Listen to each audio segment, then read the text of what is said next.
పేరు నా పేరు ఉన్నతి చైత్ర. ఉన్నతి చైత్ర.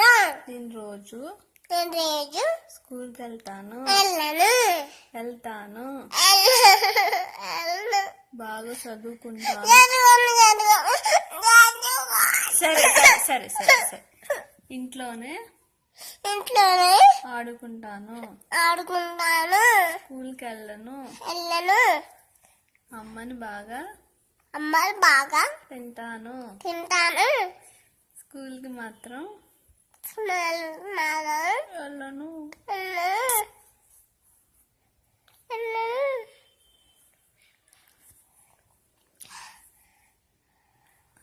అమ్మ పేరు ఇల్లిమ. నాన్న పేరు డాడీ. నాన్నమ్మ పేరు నానమ్మ. తాతయ్య పేరు బీబీడంతో తీయం.